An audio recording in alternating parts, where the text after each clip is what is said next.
Bienvenue à MTV+, lors de votre édition de l'information qui débute avec les titres. Au Burkina Faso, un accord entre le pays et la Russie favorisera la construction d'une centrale nucléaire dans le pays. Nigeria, la production journalière d'hydrocarbures s'élève à 1,7 million de barils par jour. Enfin, pourquoi l'eau arrive-t-elle à manquer en Europe? Un élément de réponse dans cette édition. Bienvenue dans cette édition. Au Burkina Faso, un accord signé entre le pays et la Russie permettra au pays d'Afrique de l'Ouest d'abriter le projet de construction d'une centrale nucléaire. C'est dans cette édition. L'accès à l'électricité au Burkina Faso présente une disparité significative entre les zones urbaines et rurales. Selon les statistiques de 2020 de la Banque africaine de développement, les taux d'électrification en milieu urbain et rural étaient respectivement de 67,4% et 5,3%. Afin de renforcer son secteur énergétique, le Burkina Faso cherche à diversifier ses sources d'énergie. C'est dans ce cadre que le pays et la société russe Rosatom ont récemment signé un accord visant à la construction d'une centrale nucléaire dans le pays. C'est une opportunité énergétique et surtout une très bonne nouvelle qui réjouit l'Afrique entière, en ce sens que cela s'inscrit dans la droite ligne des consignes transitionnelles énergétiques et c'est la première centrale nucléaire de production pour la région ouest africaine et c'est une initiative à saluer. Il s'agira d'une centrale modulaire, comme ce qui se fait un peu partout avec succès et pour sa réussite, nous n'avons pas de doute en la matière. Dans le détail, ce mémorandum d'entente entre le Burkina Faso et la Russie devrait conduire à la production nucléaire, à l'application non énergétique de l'énergie nucléaire dans l'industrie, à l'agriculture et à la médecine, ainsi qu'au développement des infrastructures nucléaires au Burkina Faso. Ce qu'il faudrait voir, c'est le fait que le Burkina Faso va accroître sa puissance d'énergie électrique installée et dans l'objectif final, c'est d'accroître son taux de couverture énergétique du pays. Il s'agira par la suite de régler tout ce qu'il y a comme question au sujet de l'approvisionnement et de la gestion sécurisée des déchets issus de cette production. Le projet de centrale nucléaire que va abriter le Burkina Faso sera doté d'un réacteur de petite taille destiné à produire de l'électricité de manière sûre et durable. Il devrait permettre au pays de répondre à ses besoins énergétiques. Au Sénégal, l'usage des sachets d'eau à usage unique ont provoqué dans le pays une catastrophe écologique. Le tout dans ce reportage. Au Sénégal, les sachets d'eau à usage unique ont provoqué une catastrophe écologique. Pratique à transporter, moins cher que les bouteilles et facilement disponibles, ces petits sachets d'eau jetable font partie intégrante de la vie des Sénégalais. Amadou Diallo s'est spécialisé dans leur fabrication. C'est ça qui prend l'eau au niveau du robinet. Et puis, ça vient au niveau des réservoirs, les deux réservoirs de 1000 litres. C'est-à-dire, les deux réservoirs, c'est 2000 litres. Maintenant, après ça, il y a une pompe. C'est la pompe qui tire l'eau pour amener vers la machine. En passant par ces filtres que vous voyez. Il y a 3 filtres et puis un charbon. Les filtres, ça filtre l'eau. Le charbon, ça améliore le goût. Même si le Sénégal avait adopté en 2020 une loi interdisant les plastiques à usage unique, celle-ci est restée lettre morte en ce qui concerne l'eau en sachet, dont la fabrication et la distribution font travailler des milliers de personnes. En ce moment, je préfère boire de l'eau en sachet. Parce que je doute de la qualité de l'eau du robinet qui est mal filtrée. On voit souvent des débris dans l'eau du robinet, donc les sachets sont plus sains, plus accessibles. À Dakar, personne ne prête plus attention aux sachets d'eau qui traînent partout. Sur la plage, ils se mêlent à une masse de déchets drainés par les zones nauséabondes de canalisation défectueuses. Ils jonchent les abords des stades et la majorité des lieux de loisirs. Avant, on se souciait des ordures. Désormais, ce sont surtout les sachets d'eau qui nous envahissent et qui transforment l'aspect du bord de plage. Ça, par exemple, il m'en reste plus beaucoup. Le professeur Adam Stitchanis, environnementaliste, est préoccupé par la nocivité de ces sachets qui mettent 400 ans à se décomposer en microplastique. Ce microplastique peut être ingurgité par les animaux errants ou même les ovins, les bovins qu'on trouve dans la nature. les poissons également. Et on s'est rendu compte depuis quelque temps, dans nos assiettes, on mangeait du microplastique, venant du poisson, venant de la viande, etc. Donc finalement, ce qui était un défi environnemental, les sachets plastiques de la nature, c'est devenu un défi sanitaire. De nombreuses unités de fabrication de sachets d'eau manquent aux règles d'hygiène. Sans contrôle sanitaire, certains ateliers opèrent clandestinement. Plus de 250 000 tonnes de plastique sont jetées chaque année au Sénégal, dont 30 000 seulement sont recyclées. La production pétrolière a connu un bond, s'élevant désormais à 1,7 million de barils par jour. Avec ce résultat, le Nigeria demeure l'un des plus grands producteurs d'hydrocarbures en Afrique. Au Nigeria, la production journalière d'hydrocarbures a atteint en septembre 2023 en moyenne 1,7 million de barils de pétrole brut, soit une hausse de 14% par rapport au mois d'août 2023, a annoncé le 13 octobre 2023 la Commission nigériane de réglementation du pétrole. Cette hausse de production pétrolière est le fruit d'efforts continus visant à stimuler le potentiel de l'industrie pétrolière nigériane. Ces chiffres constituent la meilleure performance du pays depuis janvier 2022, précise la Commission. Malgré cette croissance, la production pétrolière du pays est en dessous du quota d'environ 1,8 million de barils par jour fixé par l'Organisation des pays exportateurs de pétrole, OPEP.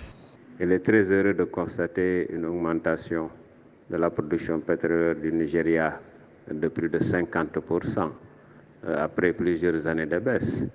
Surtout que cette année, aussi le cours du pétrole dépasse les $80, ce qui donnera quand même au Trésor public une bonne capacité financière pour faire face aux dépenses publiques. Toutefois, l'augmentation de la production pétrolière ne va pas sans difficulté. Le Nigeria est confronté à des problèmes persistants tels que le sabotage des infrastructures, les problèmes environnementaux liés à l'industrie pétrolière et le vol de pétrole. En moyenne, 437 000 barils de pétrole sont volés quotidiennement par des criminels au Nigeria, selon la Nigerian National Petroleum Corporation. Le gouvernement fédéral reconnaît ces défis et s'engage à les relever en renforçant la sécurité des installations pétrolières et en mettant en œuvre des mesures de protection de l'environnement. Le Nigeria doit faire un effort d'un réel investissement dans le secteur productif pour que ce pétrole-là, qui est une ressource épuisable, et qui pose un problème de transfert intergénérationnel, puisse permettre aujourd'hui à la génération présente de créer les possibilités pour les générations futures, dans la mesure où il faut investir dans l'agriculture. Le Nigeria fait bien déjà en investissant beaucoup dans le secteur des services, donc il faut continuer cela. Le Nigeria arrive en tête de la liste des plus grands pays producteurs d'or noir d'Afrique, établi par le portail d'affaires Trading Economics. Il est classé 14e au monde. Dans le même temps, le Nigeria ambitionne de dépasser le seuil de 2 millions de barils par jour d'ici fin 2023 ou au premier trimestre 2024.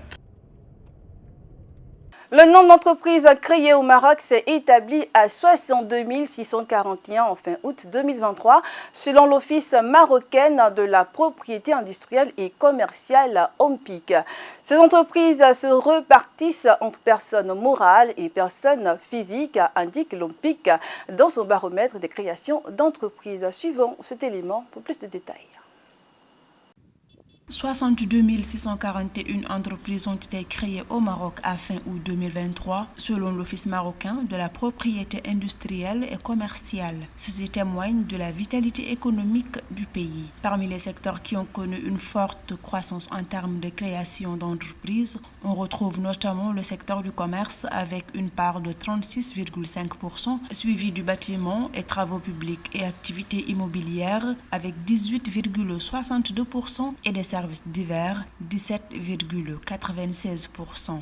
Le Maroc est une nation laborieuse. Les chiffres montrent que le commerce est toujours bien soutenu et puis que le secteur des bâtiments et des travaux publics est dans une bonne dynamique. Et ça se ressent pas seulement au Maroc, mais dans les pays subsahariens où le Maroc a investi massivement dans l'immobilier et puis dans la construction de cimenteries. On gage aussi que le secteur financier va suivre pour soutenir ces entreprises marocaines qui sont à l'affût des marchés africains. Ces nouvelles entreprises contribuent à la création d'emplois au Maroc, pays où le taux de chômage est estimé à 12,4% au deuxième trimestre 2023 en se basant sur les données du Haut Commissariat du Plan du Maroc. À cet effet, le gouvernement marocain a mis en place des mécanismes pour soutenir ces nouvelles entreprises tout au long de leur développement et promouvoir l'entrepreneuriat.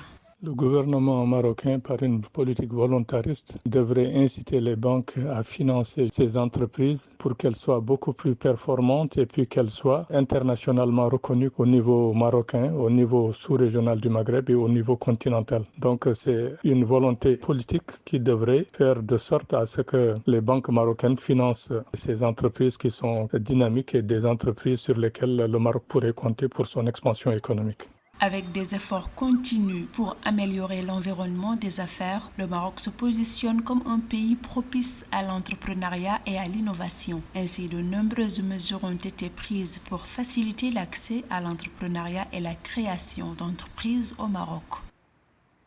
En visite de travail au Congo-Brazzaville, la présidente du Conseil des ministres italien a mis l'accent dans son discours sur des relations commerciales équilibrées entre son pays, l'Italie, et le Congo-Brazzaville. Rappelons que l'Italie envisage d'importer l'excédent de la production congolaise de gaz naturel liquéfié.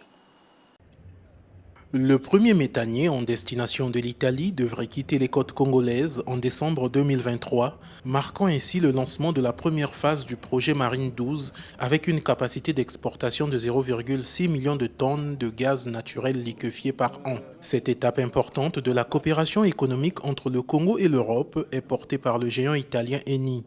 Lors de sa visite ce vendredi 13 octobre 2023 à Brazzaville, la présidente du Conseil des ministres italien a souligné l'intérêt d'entretenir une coopération mutuelle non paternaliste. Pour l'avenir, nous avons des projets toujours avec Eni, par exemple l'importation du gaz naturel liquéfié pour l'hiver prochain. Je tiens à souligner que nous allons importer que l'excédent de la production nationale du gaz, non destiné à la consommation locale. Donc l'objectif premier est de garantir la croissance de la population locale ainsi que celle des Africains. Les exportations de gaz naturel liquéfié devraient injecter des ressources financières substantielles à la République du Congo. Le pays entend exploiter à fond son potentiel gazier dans le but de favoriser sa transition énergétique avec l'appui de l'Italie à travers le groupe Eni. L'inauguration d'un centre d'excellence en énergie renouvelable en avril 2023 à Oyo en est bien la preuve. Déjà aujourd'hui, dans certains secteurs comme ceux de l'énergie, les hydrocarbures, c'est une coopération qui est en marche, mais elle est appelée à se développer davantage dans d'autres secteurs de l'agriculture, du tourisme, des infrastructures, etc. Avec la construction de la première usine de liquéfaction de gaz en partenariat avec Eni Congo, dont les travaux ont été lancés, le pays deviendrait l'un des plus grands producteurs de gaz naturel liquéfié en Afrique subsaharienne, atteignant jusqu'à 3 millions de tonnes par an d'ici 2025. Avec la pénurie de gaz causée par le conflit entre l'Ukraine et la Russie, le Congo représente un partenaire stratégique pour l'Italie en particulier et l'Europe en général. Ces dernières années, plusieurs pays ont été sévèrement touchés par le manque d'eau. Pourquoi l'eau arrive-t-elle à manquer en Europe? Des réponses dans cet élément. Les ressources en eau douce ont diminué de 20% sur la planète au cours des dernières décennies. En cause notamment le réchauffement climatique qui entraîne des sécheresses. Un problème majeur mis en lumière cette année par la Journée mondiale de l'alimentation des Nations Unies. Some of the food products cannot be produced anymore in southern parts of Europe because it's getting too hot. People think that UK is a rainy country, but actually we've been experiencing drought as well, and places like this provide important agriculture for us. Autre facteur aggravant, la rapide croissance démographique, l'urbanisation ou encore l'essor de la classe moyenne. People in general, they are getting richer, and when people are richer, they are using more resources, not only water resources, but also land, and they eat more. They have more variety in their diet. D'autres secteurs, comme celui de l'énergie, devraient être touchés à l'avenir. As we move into a net zero era, a clean energy era, we're moving towards things like hydropower for sure. But if we have less water in our rivers, it means that we won't be able to rely on hydropower. And actually we're turning to coal and gas, things that we consider dirty, still has to be in place if we are going to meet our energy demands. En 2000, l'Europe a introduit la directive cadre sur l'eau afin de protéger les ressources sur le continent, insuffisant pour certains au vu des problèmes actuels. The measures that we are implementing needs to be a little bit accelerated at different scales, at the local level, at the country level, at the EU level, so that the level of preparedness towards these uncertainties will also be improved. C'est tout pour cette édition de l'information. J'ai été ravie de vous l'avoir présenté comme à l'accoutumée. À la caméra, Mohamed Balo, à la caméra, Ulrich Lago. Je vous souhaite à toutes et à tous, à vous, chers fidèles téléspectateurs de Miracle TV+, une bonne suite de programmes sur la télé qui transforme.